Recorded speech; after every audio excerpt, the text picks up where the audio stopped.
गुरुदेव ब्रह्म ऋषि कृष्णदत्त जी भी अपने आदि गुरु ब्रह्मा के साप के कारण उसका भोग अब 39 लाख साल के बाद आया और उन्होंने ये भोग भी भोगा। और बहुत पहले ये चर्चा उन्होंने की थी कि मैं 50 साल के लिए आया हूँ और 50 साल के निश्चित समय में ही 15 अक्टूबर 1992 में वो दिव्य आत्मा इस नश्वर शरीर को छोड़कर के महाप्रयाण कर गया।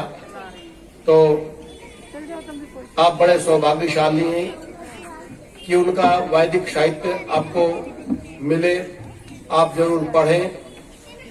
ये एक पहली थी, मस्तिष्क से जब विचार करते हैं तो सर के ऊपर को बात उतरती है, ऐसे भी कहीं होता है।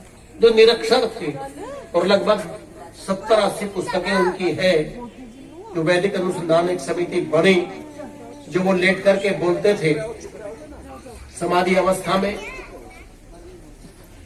वो रक्षित कर लिया जाता था, उसको टेप कर लेते थे, फिर लेखन के माध्यम से पुस्तकों का रूप दिया गया। तो वो समिति आज भी काम कर रही है। जैसे अतीत का दिग्दर्शन, दार्शनिक खंड, वैज्ञानिक, ऐतिहासिक अलंकार व्याख्या, रामायण के रहस्य, महाभारत के रहस्य, वास्तुदेव पूजा, उत्कृष्ट याग, मातृ दर्शन, ये सारे विषयों पर उन्होंने बोला। वेद के वेदपाल जी एक बार बरनावा में कुछ लोग आ गए दूसरे मत पंथ के, तो गुरुदेव ब्रह्म ऋषि कृष्णदत्त जी भी यज्ञशाला पर बैठे होते सामवेद की, संभवतः मैंने पहले बताया होगा। तो ऐसे ही बैठे थे खंबे के पास में, तो ऐसे बैठ जाया करते थे, गौशाला से घूम करके आए, वैसे बैठ गए वहीं।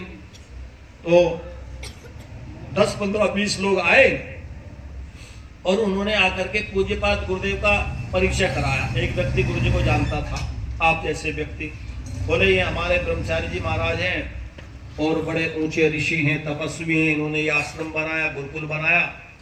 तो उन लोगों में से एक व्यक्ति बोला जी ठीक है, और इनसे क्या बात करें हम, ये तो हमारे पंथ के नहीं है, ये हमारे पंथ के नहीं है। और ऐसा कह करके सामने को चल दिए, आगे को चल दिए। तो गुरुदेव 1 मिनट शांत रहे और फिर अपने मुख के ऊपर ऐसा हाथ डाल करके फेर करके बोले, भाई नु बता भगत जी जरा सुन। हालांकि वो प्राय कह नहीं करते थे, बोले भगत जी जरा सुनिए, भाई नु बता तेरा रास्ता कौन सा, हम तो तेरे रास्ते को पकड़ लेंगे, तू अपना रास्ता बता बस। अरे हमारे बड़ा भी बता कौन सा, ये तुझे इतना पता लग गया हम तेरे रास्ते के नहीं है, तू रास्ता ही बता दा हमें, हमारा कौन सा और तेरा कौन सा।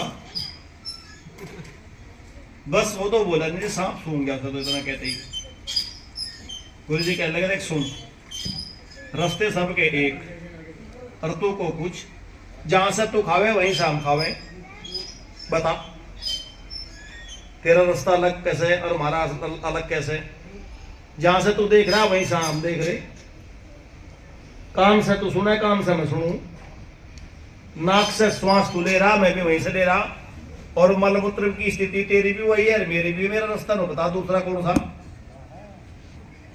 कितनी बड़ी बात कह दी वेद की। तो इसलिए कहता है नान्या पंथा विद्यते अयनाय, ऐ मनुष्य वेद के अतिरिक्त तेरा कोई सा रास्ता है नहीं। यदि रास्ता कोई सत्य का है तो वो वेद का है, और सारे रास्ते तो रूढ़ियों के हैं, झाड़ों के हैं, जंकाड़ों के हैं। इसीलिए हम किसके रास्ते पर चले, वेद सब सत्य विद्याओं का पुस्तक है, और वेद का पढ़ना पढ़ाना और सुनना सुनाना सब आर्यों का परम धर्म है। तो इसीलिए हम निश्चित रूप से वेद की पोथी के अनुसार आचरण करें। ये परमपिता परमात्मा ने हमें संविधान दिया है। महाराज जी ये क्या दिया हमको, संविधान। देश का भी संविधान होता है, और ये परमपिता परमात्मा ने अपने पुत्र जीव आत्मा के लिए संविधान बनाया संसार सागर से पार होने के लिए, कि इसमें लिखा है कि ये गलत है और ये ठीक है, ऐसा ऐसा कर लेना तो संसार से तर जाएगा और तू फिर कभी परेशान नहीं होगा, दुखी नहीं होगा। जो वेद का पालन करता है वो सुखी रहता है, आनंदित रहता है, और जो वेदानुकूल आचरण नहीं करता वो कहीं न कहीं दुखों में, कष्टों में उलझता रहता है।